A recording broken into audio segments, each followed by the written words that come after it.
महाकाय सूर्यकोटि समप्रभ निर्विघ्नं कुरु मे देव सर्वकार्येषु सर्वदा।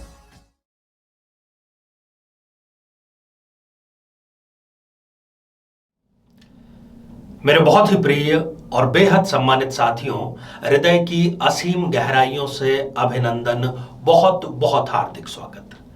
साथियों, भारतीय ज्योतिष मुहूर्त को बहुत ज्यादा महत्व प्रदान करता है और इसका कारण बिल्कुल सीधा और स्पष्ट है कि सही और श्रेष्ठ मुहूर्त में यदि कार्य किया जाए तो उसके दूरगामी और भाग्यशाली परिणाम प्राप्त होते हैं, और इसके उलट यदि गलत मुहूर्त में किसी कार्य को प्रारंभ किया जाए तो फिर चाहे वो मंगल कार्य ही क्यों ना हो, उसमें किसी ना किसी प्रकार की बाधा, किसी ना किसी प्रकार का दुर्भाग्य जुड़ ही जाता है।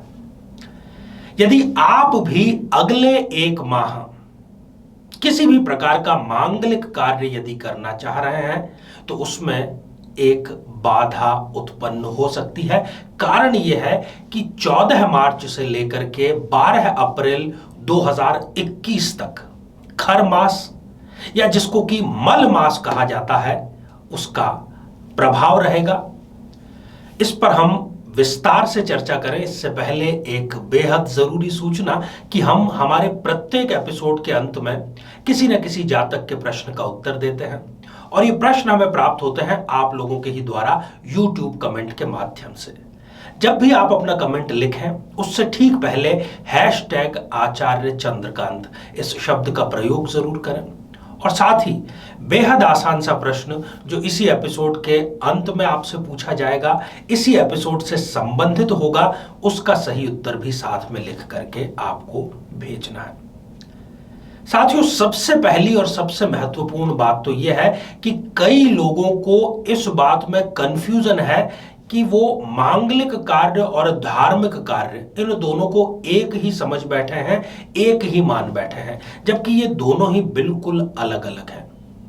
इनका बहुत अगर गहराई से कहें तो एक दूसरे से कोई बहुत पास का संबंध नहीं है। मांगलिक कार्य आप किसको कहेंगे? जैसे कि विवाह, नया व्यापार प्रारंभ करना, नया वाहन खरीदना, नई भूमि या भवन क्रय करना, ये सारे कार्य जो हैं ये मांगलिक कार्यों की सूची में आते हैं। और जो धार्मिक कार्य हैं उसमें है कि आप किसी साधना का प्रारंभ करें, किसी अनुष्ठान का आप प्रारंभ करें, तीर्थ यात्रा यदि आप करना चाहें, किसी धार्मिक कथा का आयोजन करें, तो ये सारे कार्य आराधना में धार्मिक कार्य ये कहलाते हैं। तो खर मास या मल मास में मांगलिक कार्य वर्जित हैं, परंतु धार्मिक कार्य पूरे उत्साह के साथ में किए जा सकते हैं।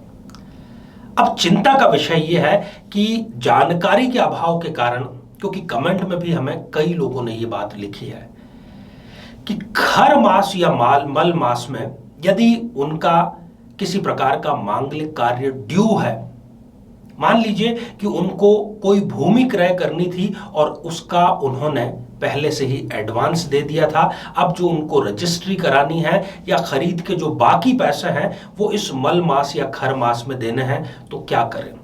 वाहन खरीदने को लेकर के ऐसा हो सकता है, या किसी नए व्यापार प्रारंभ करने को भी ऐसा हो सकता है। तो साथियों, यदि समस्या होती है तो समाधान भी होता है।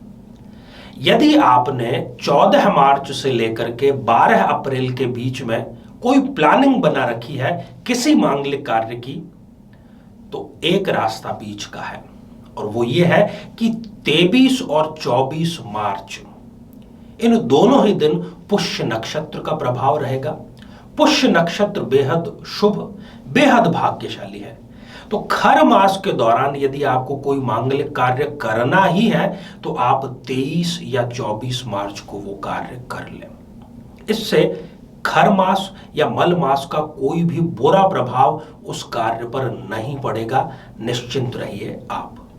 साथियों, ये एपिसोड बनाने का केवल यही उद्देश्य था कि आपको ये सूचना, ये इंफॉर्मेशन दी जाए ताकि इसको लेकर के जो आपका कंफ्यूजन है वो दूर हो सके।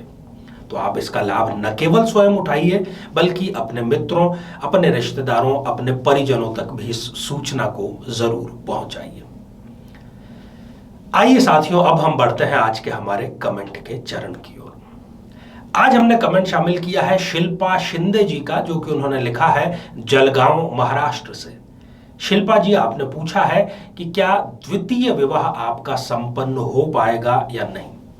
बिल्कुल हो पाएगा। कारण है कि भाग्येश आपकी कुंडली में है गुरु, और भाग्येश जो है वो द्वितीय विवाह का कारक होता है, वो स्वग्रही है आपकी जन्म पत्रिका में। तो द्वितीय विवाह न केवल आपका होगा बल्कि वो सक्सेसफुल भी रहेगा, और जनवरी 2022 के बाद में द्वितीय विवाह के योग आपके निर्मित हो रहे हैं। ढेर सारी शुभकामनाएं।